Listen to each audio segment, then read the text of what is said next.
Hello and welcome to our Bible study. May buntag sa tanan maigsoon ko ang Kristo. So napadi ay ko'y topic na bilin. Abi na ko kuan mag bago na taog topic no kay nag-research ko ganina ko ang topic is about our current events today no which is the crisis that we are facing. Atong giatubang karon nga crisis. Anyway, ana pa ditoy kuano kanang wala na human nga topic, so let us continue about the problem about midlife crisis and why men usually fall into many temptations during this period of their time. Okay, so atong nakita maigsoon dinhi ang example sa Proverbs chapter 2 verse 17 nga who forsakes the companion of her youth and forgets the covenant of her God. So usa sa mga hinungdan nga naman nga makasala no ang usa ka tao o in this case ang mga kabanahan or mga padre de pamilya is because they forget no. They forget. So lisod gyud ay no kaning kuyaw gyud ay makalimot ang laki. So kinahanglan gyud ang laki. Kinahanglan gyud siya nga pahinumduman pirmi. Kinahanglan nga pahinumduman ang mga amahan sa panimalay, ang mga bana, they have to be reminded. Mo na nga kinahanglan naa gyud sila sa atong panibahon every to be reminded or wala man gani, maybe the wife can remind the husband about that. Why? Because you have to be reminded, number one, they have to be reminded about their promise with a companion of her youth, and that is the wife or the husband, and forgets the covenant of her God. Okay, so that's it, huh? And then the two causes at the root, we get faith get weaker. So magkahinay no ang pagtuo mo na nga makahimo ta og mga sala. So magyud no dili lang kana extramarital affairs but any kind of sin that is because of our faith becoming weaker. Nagkaluya ang atong pagtuo. So magkaluya atong pagtuo, magka-duol punta sa disgrasya, no? Sa masugamak punta o magkaluya atong pagtuo. So kinahanglan nga kanunay gyud no, mabay nang naatay ingon ani nga Bible study, naatay ingon ani nga makadungog ta sa pulong sa Ginoo. Gani napatay My Angel Radio every Thursday, Tuesday, Thursday and Saturday aron nga bisag dili adlawng Domingo makadungog gihapon ta sa pulong. So excuse me, kinahanglan gyud no nga ang tao sama nato we are Christians makadungog gyud ta pirmi sa pulong sa Ginoo. The moment nga dili na ka makadungog sa pulong sa Ginoo or muhunong na ka sa pagpaminaw sa pulong sa Ginoo, that's the moment po nga nagkaanam na po ka og kahinay, kaluya sa imuhang pagtuo. Okay? When was the last time you heard about God's word? When? Kano sa ang the last time no? Before karon, when was the last time you heard about God's word? You read about God's word? Siguro ang naminaw sa My Angel Radio gahapon. Na siya. Or siguro, wala no? Kinahanglan gyud ay nga ang tao pirmi gyud siyang makadungog sa pulong sa Ginoo. Pirmi. Mabay na nga kaning panagkatigom ngano man nga gisugo gyud ni sa Ginoo nga dili nato isalikway ang panagkatigom. Sugo gyud to maigsoon.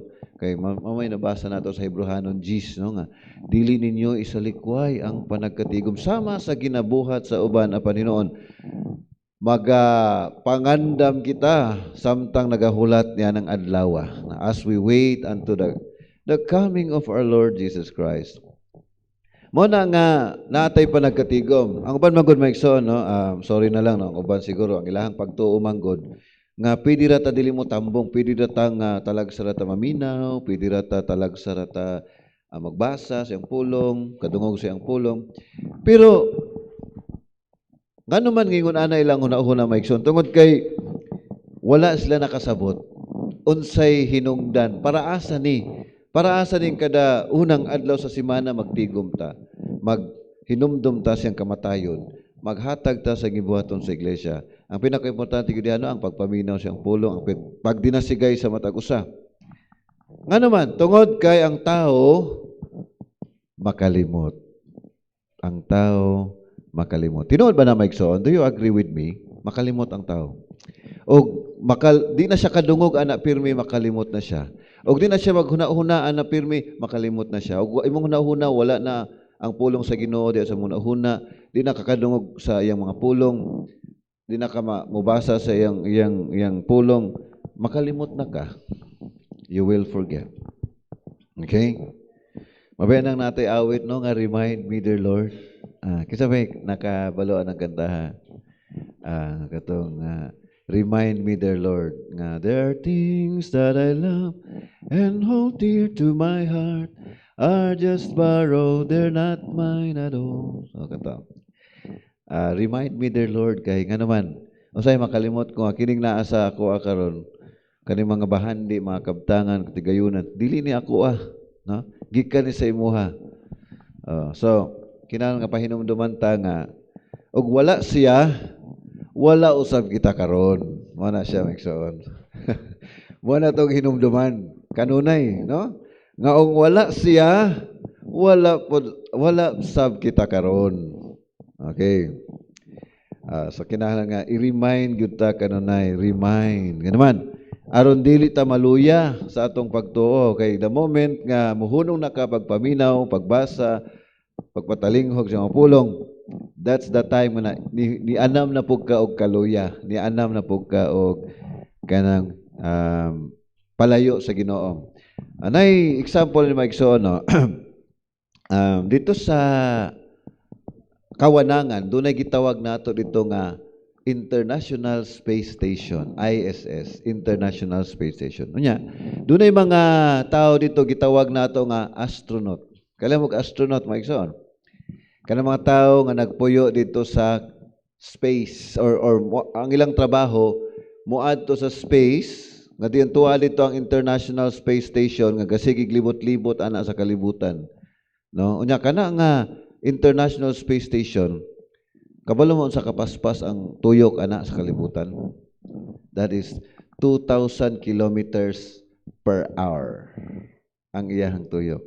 2,000. Imagine sa kapaspas ang 2,000 kilometers per hour. Kasakay na mag-eroplano maigsoon. Kasakay na ko. Ang take-off speed sa eroplano is 350 kilometers per hour. At that speed, mulupad na ang eroplano. Nana, no? Ang speed sa International Space Station, ang kapaspason niya sa iyang pagtuyok sa kalibutan, katuyok man sa kalibutan, 2,000 kilometers per hour. Wow. Ibig sabihin, og naaray bisag gamayng bato or bisag unsa nga object nga mabanggaan niya, mabungkag yun ang International Space Station. Bisag murag kinumo lang kadako nga puthaw, ani, nga mabanggaan niya, bungkag yun ang International Space Station. Nakapaspas. Og imong lantawon manggod og nagsakay ka sa International Space Station and mulantaw ka sa kalibutan, murag hinay dugaya pud ani oy. Dugay man kaayo ang pagtuyok niya, pero wala ka kabalo nga you are the fastest moving human being in the world. Nga naman, imong lantaw hinay kaayo no dagan, pero paspas na siya kaayo. Now, ang mga astronaut maigsoon magpuyo dito unom ka bulan, tulo ka bulan usahay isa ka tuig pa gyud. Dayo, unsa may kauno nila? Naa sila'y maghatod-hatod og pagkaon dito, maghatod-hatod. And mind you, kabalo mo unsay kinsay gahatod-hatod nila sa una sa mga astronaut sa ilang pagkaon, Russia. Nakaroon lang giaway nila ang Russia. Kung naman, wala naman sila kuan. Wala sila budget ana para katong mogamit sa ilahang rocket paingon sa space station then pabalik na pod then adto na pod supply pagkaon balik na pod nang hulam taon sila sa Russia og rocket o kanang spaceship spaceship pa tawag na. Basta murag rocket siya nga mosumpay didto, mobalik na po sa kalibutan. Nakaroon lang giaway. Nakaroon, saan naman na ron? Sila na mag kuan ana or basig hantid karon ang Russia gihapon, walang takabalo, wala sa news no.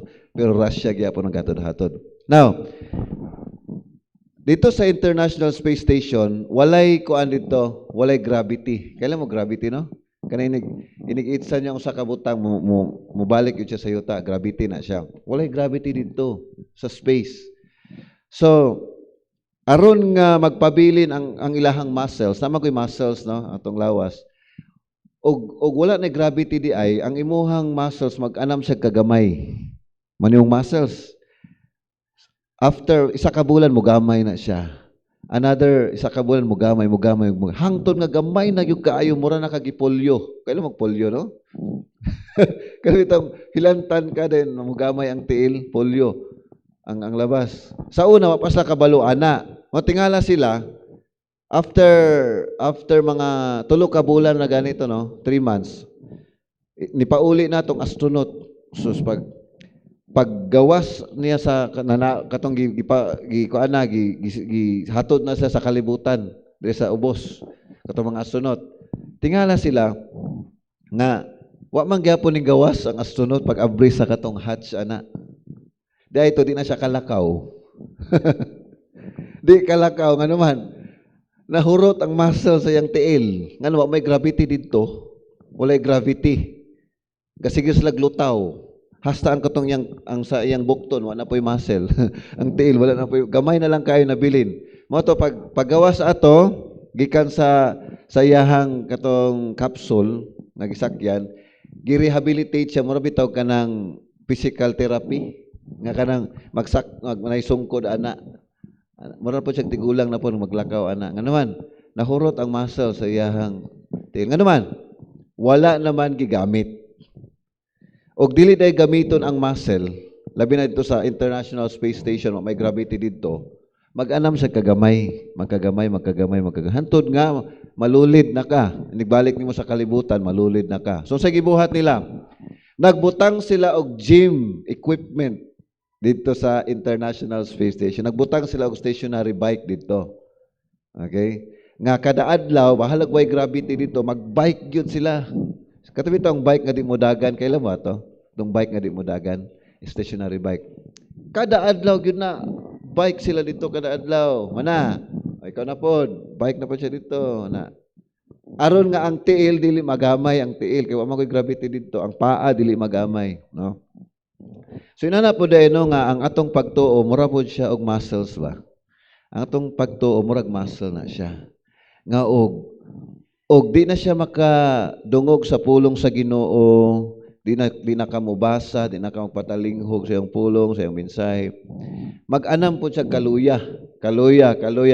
Tud nga, murag di nakaganahan mo balik kay maulaw naman ka. O igon pa sa uban daw kay di na sila mabalik og simba kay inigsulod daw nila sa simbahan. Masangit na ilang sungay, di na sa kasulod no kay taas naman kayo niyang kanang atoa, dako-dako man itong piltahan, ay kabala ka igsoon. Dila gina masangit yung sungay, kay dako-dako ning atong piltahan diri. Di gina masangit, no? Okay, joke lang na maigsoon. No? Di man na, gingon nga mutubay mong sungay, ana. In a way, tinuod siya nga, kana bitawng makalimot na manggog ka sa Ginoo, makalimot na ka sa iyang mensahe, maluya na imong pagtuo, mahimo na, dayon ka nga, kalibutanon. Diha na magsugod nga mahimong kalibutanon ang isa ka tawo ug muhunong na ka sa pagpaminaw siyang pulong, di nakakadungog siyang pulong or di nakamubasa siyang pulong. Diha na magsugod mahimo na pug kang kalibutanon. Brad, aman lagi uban nga sigsimba pero kalibutanon man gyapon bisag gasimba. Ang pangutana man gud na magsuon, naminaw ba gyud kaha siya? Or basig lantora po siyang cellphone or siguro palapos sa pikas dunggan. Namin ana, no? Nga nagwali ka da palapos pikas dunggan. As if walay na dunggan, no? Dili ta ka judge ana nila ang Ginoo ray na sayon. Pero mo nay usa sa mga hinungdan nganong gasig simba mo man gihapon way nahitabo kay kana lagi wala imong absent minded ba imong huna-huna wala diri Na siguro sa gusto nimo buhaton na. And then ang kana pong makadungog dahil palapos pikas dungan. Mao na giingon sa Ginoo no katong duha ka tawo daw nga nagtukod og balay nga ang usa manggialamon, ang usa pod buang-buang. Ang katong manggialamon unsay nadungog niya, iyang gituman, iyang gibuhat. Mura siya atong tawo nga nagtukod sa iyang balay babaw sa bato. Nga din ni hapak ang bagyo og hangin ug wala na hugno iyang balay. Katong usa nga gipalapos lang sa pikas dunggan, mura siya atong buang-buang nga nagtukod sa iyang balay babaw sa balas. Okay. So kinahanglan gyud nga maminaw ta kanunay, makapaminaw gyud ta, mugahin gyud ta og panahon maigsoon. Ang nakalindot sa ato ang panimbahon sa Sandayong Church of Christ, do na tay tulo ka service, no? Natay kadlawon, natay buntag, napud tay gabi. So dita ka simbaaning buntag, pwede kadlawon, pwede pud gabi. Sama sa ako ang kapikas karon nga tuwa sa Bay Plaza kay naa sila seminar sa ilahang gitawag nila og higher order thinking skills. Nagseminar sa dito karon, duha ka Sabado ug duha ka Domingo. Dayon nikahuman ani maigsoon, ako na pud ang mawala diri. Ako na pud ang mawala. Nga naman, aning buntag ra pud kadlawon na ako anang kadlawon or gabi. Wala na pud ka anong buntag. Kay ako na po'y magseminar og duha ka di lang duha di ay ang upat ka Domingo, upat ka Sabado na ako'y naka-schedule na daan nga kanang sa DepEd. Ano siya. Ambot nga nang yunanin no, gitugutan naman po sa kuan. Without approval naman po ni sa central office. Well, manang usano nga beyond our control, no, beyond our control. Ato na lang nang ipasa Dios ng yunana. Murag nakoy makauban teacher, di ba? Ang intrams nato sa Sabado Domingo. Ang scouting sa Sabado Domingo. Ang among training sa mga MAPI teachers namo sa Sabado Domingo. So next month mahurot gyud ang Sabado Domingo nga wala ko rin anang buntag kadlawon na ako og kanang gabi. Pero at least no nakagahinta og panahon nga nakapaminaw ta siyang pulong og nakabasa ta siyang pulong. At least naagyon na siya.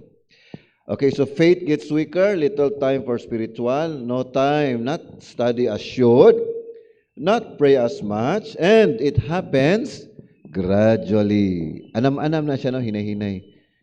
Pasalamat ganita, nawala ng pandemic. So, makaanhin na gyud ta para sa una no nga pandemic, bantayanan pirmi nga dapat na gyud tay protocol nga i-follow yung ana.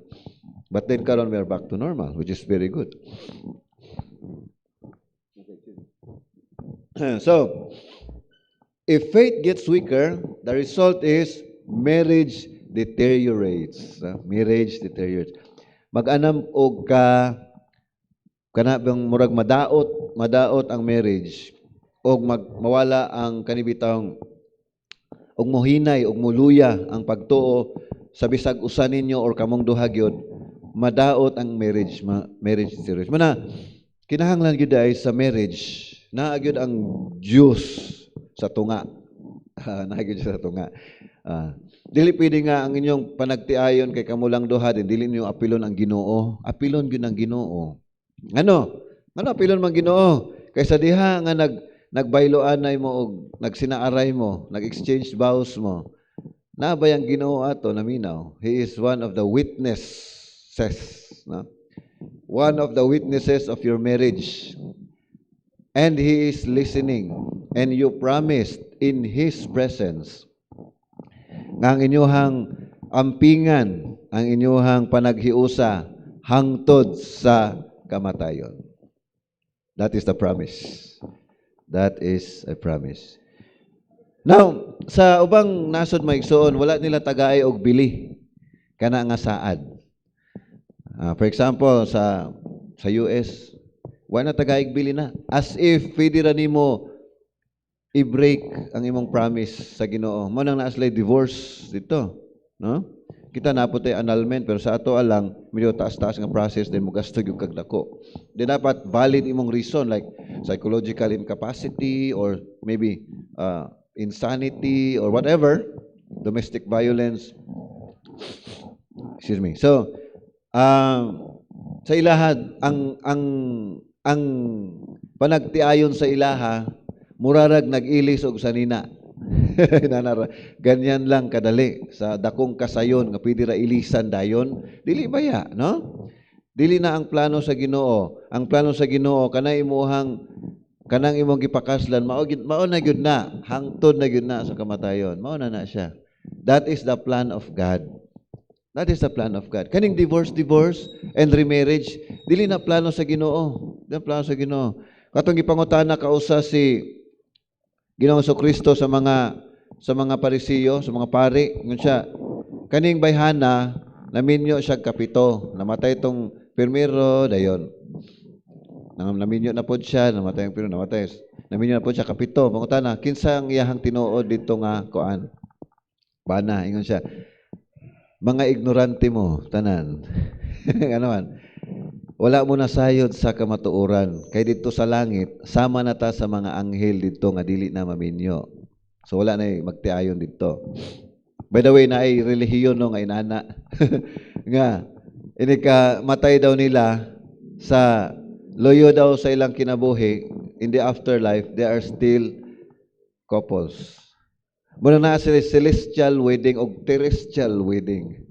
Na sila kasal nga diri sa kalibutan, din human-ana na pagit sila kasal nga para sa langit, inig mamatay na daw sila. Nya sa ingon sa Ginoo, mga ignorante mo kaysa sa langit.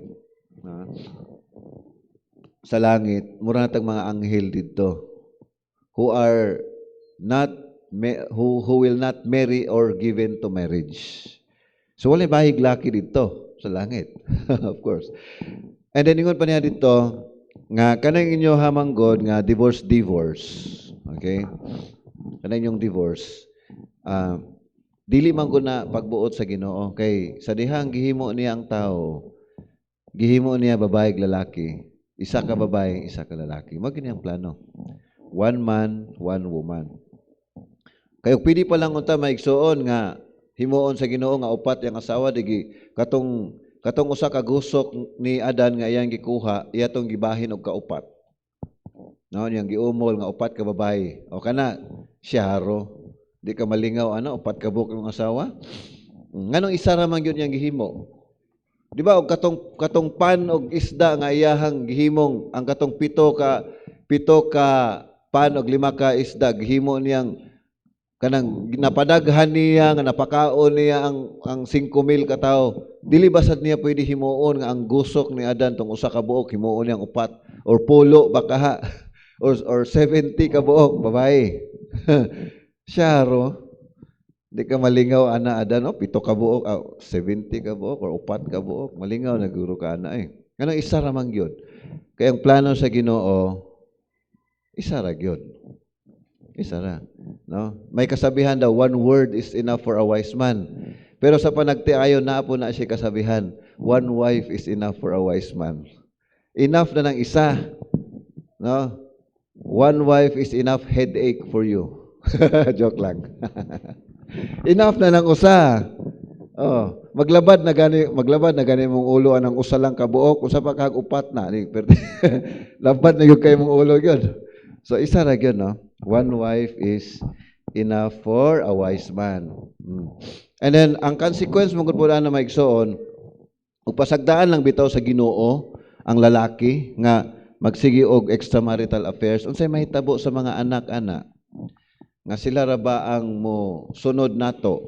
Unya, wala sila'y guidance. Kulang ang guidance nila. Kulang ang ilang training. Wala sila'y spiritual, emotional, o kanang any kind of training. Kulang sila ana. So, what kind of children are they going to be? What kind of people are they going to be in the future? Amo nang gi-design sa Ginoo, a family is consist of one man, one woman, and children. Wala siya. Aron nga maayo pagka-manage. Management maguna.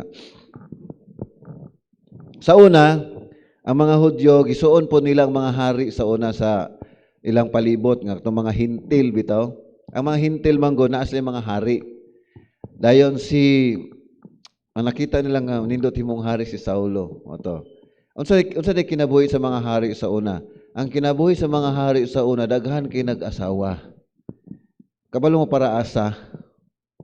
Para asa ng daghang asawa? Para masiguro nga naay mo puli siyang trono. Kay in kaso babae, dili pwede. Babae gyapon dili. Babae. Uy, to ay usa lalaki. Kato may himuon natong kuan. Kato may mahimo nakong musunod sa ako nga hari. Mo nay rason sa una nga daghan sila asawa aron masiguro nga naay mo puli sa iyahang trono. Nga aron dili magubot. Kay magubot man gud ug wala na mo puli, magkuan na. Wala na magangkunay na sila nga dili ako dapat mahimong hari, dili ako. Kani kay anak man gyud ni sa hari. Siya gyud mahimong hari. So nakita nato ang result, ang consequence ana maigsuon nga sila pod gisuon nila ilang silingan nga nay hari, sila pod maghari pud ta. Unta to ang Ginoo ra man gyud unta ilang hari ato nga mag-rule sa ilaha. So nagubot, nabahin ang gingharian, gisakop sa Babylonia, gisakop sa Assyria, hangtod nga kaloy sa Ginoo nakabalik pa sila. Pero human ato nga gipabalik na sila sa Ginoo dito sa Palestine, murag controversial kay nga word karon Palestine. So nakapuyo sila balik dito. Apan sadyang nakabalik na sila dito, nakalimot na po sila sa Ginoo. Nakalimot na po sila, balik na po sila sa ilahang pagkakalibutanon, nibalik na po sila anang pagpanglupig sa ilang isig kaingon, nga katong mga dato sa una ilahang daog-daogon ang mga ultimo, mga pobre nga isig kahudyo ra pod nila, no? Nga sila ang uban sa ilaha kanang magsimba nag Dios pagbalik, ang templo gihimo nilang murag merkado, no, mo tinaabtan sa atong Ginoo.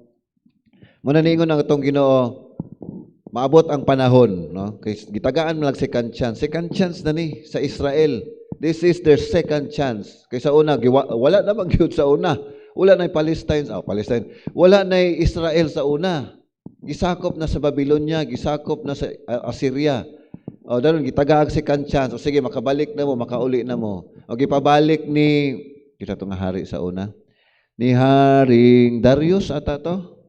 Gipabalik, gipauli na sila. Okay, makauli na mo. Katong southern, ang katong northern, wala gyud to kabalik ang northern. Wala gyud to kauli. Ang katong southern na, katong Judea. Ang katong sa north wala na to. So karon gipabalik maura man gihapon. Nibalik na pud sila pagkakalibutanon, di na pud sa maminaw sa Ginoo. Ila na pong daog-daogon ang mga pobre. Ila na pong ganabang pangwartahan ba? Mo na ilahagod mga dato sa unang mga Hudyo, pangwartaan nila mga pobre. And then sumoto. Ningon ang Ginoo. Gitagaan na unta og chance, no, pero wala gihapon ingon siya. Maabot ang panahon nga kining kayutaan sa Judea, no, ang kaning Jerusalem karon kanang templo yung nakita, no, kanang templo yung nakita. Maabot ang panahon nga bungkago na siya ug wala na bisag isa ka bato nga nagpatong sa ibabaw ana. Ibig sabihin ararohon gyud siya kanabang darohon gyud na, wag ibilin. Og mawala gyud, mapala, na ma-erase gyud ang Israel sa mapa. Ma-erase gyud siya. Og natinoon, na-erase gyud, di ba? But then with the intervention of United Nations kaning sa US o sa British, nimbalik out of nowhere. Di ba? Kaya ang namuyo sa una sa Palestine, mga Palestinian Arabs, ug naapoy ni sagol dito nga mga Hudyo. Pero nawala na gyud. Wala na gyud Israel as a nation, erased from the face of the world, from the face of the earth, as prophesied by Jesus. And then here comes, nibalik na po siya. And dinarabi ni siya kanang kahulugan. Hindi mo balik na daw siya, hapit na mo abot ang katapusan sa kalibutan. Murag sila may nakaingon nga, magkaduol na ta sa katapusan sa kapanahon. Kaya nibalik naman po ang temple worship. nga mao man ay signos ora bag sign na siya nga inigbalik sa temple worship dito, nga mabalik na po ilang halad-halad pareha sa una. That's the time nga the sign na siya. The end is near. Okay? So ang nakatabang ana ang United Nations, ang US ug ang Britain. Kay gihimo man ang colony sa una sa British. Kanang Palestine karon sa una. Mo na siya British colony na sa una. Ang namahala ana UK, United Nations, United Kingdom. And then sa United Nations sa una nag-vote sila dito. Gusto ba ninyo ibalik na ang Israel kay nawala naman gud sila sa mapa? Umo to. Nga gitabangan nila gipamaligya, no? Kay ang nagkuan man gud ang nagrule ato nga time ang British man. Katong namuyo dito nga mga Hudyo, gitagaan nila katungod nga mopalit og yuta. Suko kay mga kuan Palestinian. O ngano man? Nganong sila naman yung tagaan og right nga magpalit og yuta. Hangtod nga nanay napalit gamay, hangtod daghan na kaayo napalit. Dito nagsugod ang gubot, nagubot na dayon. Okay? Hangtod karon mapagyon na nahuman, no? Mao nang nahitabo karon ang history ana kanang way back 1940s, 1960s. 1960s, 47. 1947 diha nagsugod ang gubot nga gusto nila ibalik ang nation of Israel, gi-erase na sa Ginoo sa una, erase na gyud, gibalik nila. Ang sabi mo pasabot ana, are you trying to fight against God? Gusto ba nimo suklan nimo ang Ginoo? Nga katong iyang giingon nga mapala na gyud sa kalibutan, gibalik na pud nimo. Sa ato pa, according to the prophecy, og mabalik na daw ang temple worship, then that's the time nga hapit na mabalik ang Ginoo. Basig mo anay mitsa kana mang pabilo bitaw, kailan mo anang pabuto. Mura gilahang gisindihan. Gisindihan nila. Mao na karon. So we just hope no nga if ever that tribulation happens nga only for a short period of time and then Jesus will come, no? So na maigsoon no nga giwala na gyud ang nation of Israel tungod sa ilang kanang pagka-carnally minded, no? Worldly gihapon sila. Wa gihapon sila hantod karon ubang mga Hudyo di gihapon mo tuo sa atong Ginoo nga siya mao ang Misaya. Kabalo mo say reason mga igsoon. Dili man for territorial gains ang ilahang gusto.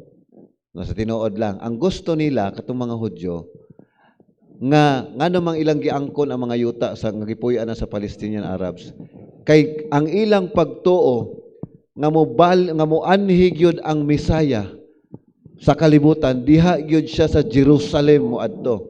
Ang Misaya nga ilang hangtod karon naghulat gyapon sila. Mao na nga ilag yung paningkamutan gyud nila nga mabuo balik ang Israel kay diha mughari ang Misaya sa Israel. Hangtod karon mao gihapon na ilang pagtuo. Wala pa naabot ang Misaya. Wala pa naabot. Si Kristo dili na mao ang Misaya. No? Impostor na siya. Fake, no? Fake Misaya. Mao na nga walay laing part or kanang lugar sa kalibutan nga maghari ang Misaya didto ra gyud sa Jerusalem. Jerusalem ra gyud. Mo na nga ilahang murabag kung sa ato pa gihawanan ba. Kaning dapita kuralo nato ni. Atoan na ni karon kay diri maghari ang Misaya. Diri siya munaog, diri siya mulanding. So ato ning hawanan ding dapita. Okay? Mo na lang pagtuo hangtod karon. So ang ilang purpose is not territorial, kung territorial maigsoon. Kabalo mo sa kadako ng Israel. Murarag Luzon. 1/3 lang sa Pilipinas. Gamay kayo. Nakatong kagamay ato sa Israel, diri sa West Bank ni kulit pagyod ang Palestinian, no? Di ba mo ning Israel din Jordan River sa tunga ng Israel diring napita. Israel Mediterranean na diri, Israel Jordan River. So supposed to be ang Jordan River may boundary. Ni kalot pagyod ni ana Jordan River ni tabok pa gyud ang Palestinian ni aron nga masulod tong Dome of the Rock sa mga Muslim. Dome of the Rock to nila. Oh. You see? Kay subala pa sa ilahang pagtuo nga dito ni saka si Muhammad paingon sa langit katong Dome of the Rock. Og I think murag maapod ata ang dito pod gihalad amot lang ka no. I'm not so sure. I have to do my research again, no. Nga dito daw gihalad ni Moses ang iyang anak nga si dili Moses, Abraham. Gihalad ni Abraham iyang anak nga si Isaac ditong dapita po daw. Okay, so mo na maigsoon no nga hangtod karon na gubot gyapon. And then naay possibility nga mo spill over siya. Spill over kasi syempre mulaban ang Iran, mulaban ang mga Islamic countries. And then mag-chain reaction na dayon siya. Okay? So na importante maigsoon nga atong lig-unon, atong kaugalingon, atong pagtuo, salig lang gyud ta sa Ginoo. God is in control, no? Ano nga importante gyud nga makadungog ta kanunay sa iyang pulong. Maminaw ta sa iyang pulong. Okay, so kay mag-deteriorate man ang marriage o wala na pulong sa Ginoo. Commitment to mate means less. Focus on self, not mate. At great risk when opposite sex shows you attention. Not bothered by flirting. Saan yung flirting? Kana bang, you know nga, kabalo ka nga, nakagusto siya nimo na ikaw po, di mo pong you know, maghatag po ka o pahiwatig or kana bang, maghatag po ka og sign ba? Inana. So, wala siya. Labi na og ang bana itsuraan pod or ang asawa itsuraan. So, dangerous kayo siya. Very dangerous. So it will never, mani ang danger, it will never happen to me. Ayaw pagkumpiyansa, no? Dili ta manganti. Therefore, let him who thinks he stands take heed lest he fall. Dili ta manganti. Okay. And then, sa pagod. So muna ang pwedeng mahitabo if we are having a midlife crisis, show him attention, but his ego feels with him. It's an adultery. Okay, and I think we're almost done here. Work daily your faith. Yes, work daily building your faith. Study, pray. So forget, not neglect your marriage. Cleave, glued to your mate. Take time for each other. Magdula po mo badminton or sa baka volleyball sa mga ganahan nga sports ninyong duha. Okay, share your lives or maybe a walk in the park or in the boulevard or maybe to the beach, no, with the family, with the whole family. Share your lives, communicate. Abi niyo maigsoon og close ang magtiayon, wala gyud space nga mosulod ang yawa sa tunga. Nga naman close man kay mo og naay gap agoy kani. Wala din ang yawa, kini. Kina na gap, na gap. Diyan na masulod ang yawa. Pero close mong duha, di siya kasulod diha. He can never enter your relationship. Alright. Reset goes to emphasize the spiritual. Purpose is to serve God. Spiritual matters first. Wrong goes, destroy. What else? Learn to accept the changes in life. Aging is part of life. Ato na gyud nang dawaton maigsoon nga kaning atong kaambungan, atong kagwapa, magkawala gyud ni siya. Magkaanam siya kawala, no. Usay gusto pa nato ibalik tong atong pagkabatanon, dili na, no. We should not go back to the past. Matuta sa kung ahata paingon, no, to the prime of our life wherein we become old, no. Children growing will happen. Ingon pa ni kuani ex-GP Dr. Hugh Bethel believes that there's no such thing a midlife crisis. It's really just when it happens to people because of life events. Life starts to change. Your kids grow up and leave home. You're getting bored of work and think you should retire. And it all happens between your 40s and 65.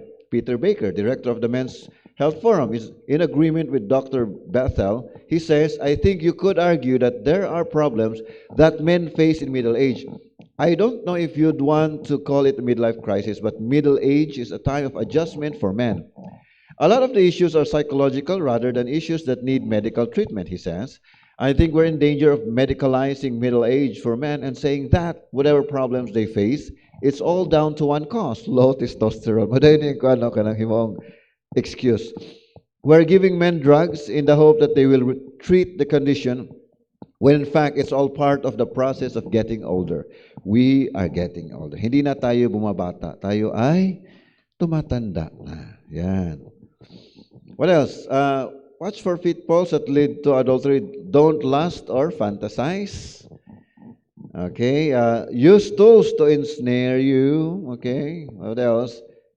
Watching for flirting, of course. Nabarabay mga kung ano ka nang idaran na pero suraan gyapon. Dili maklaro sa ilang the way they look, no? Do I look 40? Maragdili pa, no? Manang ako mga estudyante, sa katuo, maingon kong 40 years old na ko. Murag na pa ko sa mga 30s. No? Okay, so, but then, I'm old already. I'm old. I'm 40 years old.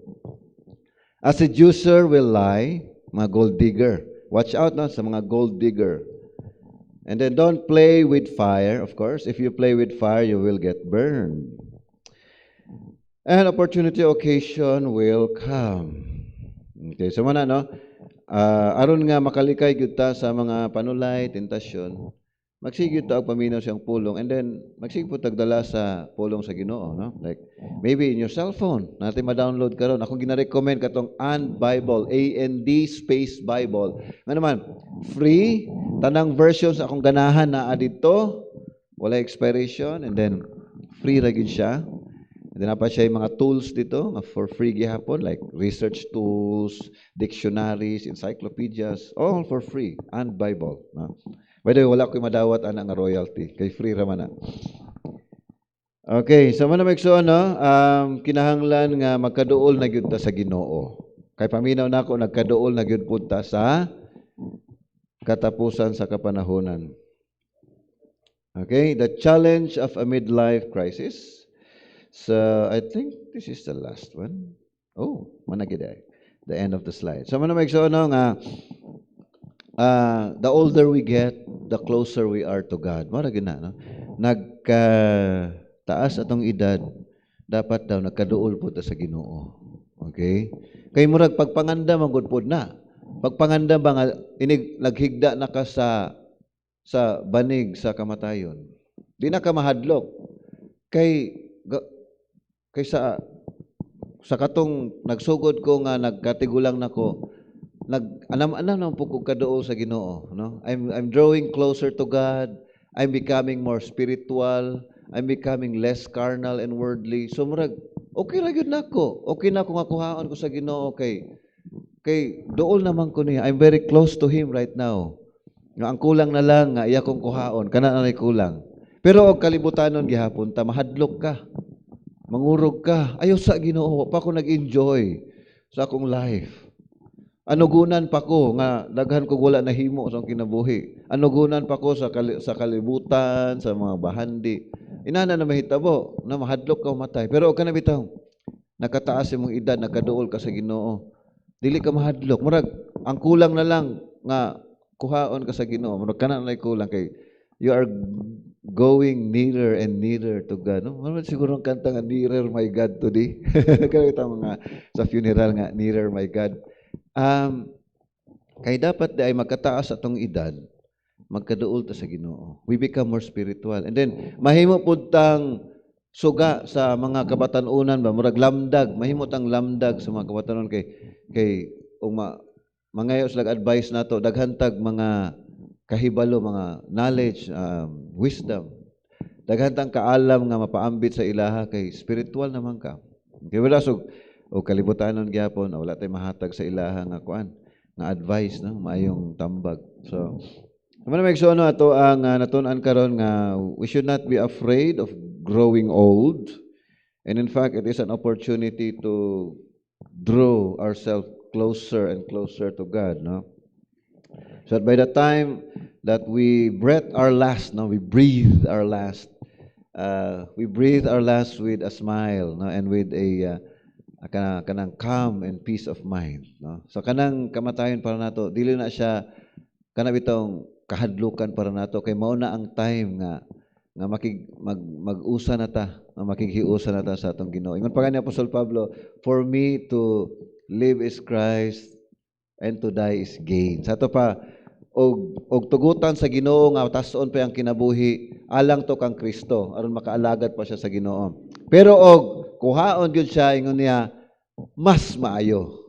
Mao ni pasabot atong and to die is gain. Ingon niya, og mabuhi ko, og dili ko patyon dito sa Roma inig atubang nako sa emperador. Well and good, magpadayon ko sa pagpangwali para kang Kristo. Mao to live is for Christ. And to ingon siya, pero patyon ko, ingon siya, to die is gain, mas maayo. Na limangan Apostol Pablo nga og mabuhi ko, magwali ko, o mamatay ko, mas maayo. Makapahulay nako. Mana siya. Alright, no? So manamigso na to ang pagtuon ining kabuntagon ang atong ibalik sa atong song leader alang sa pagpadayon sa atong panimbahon.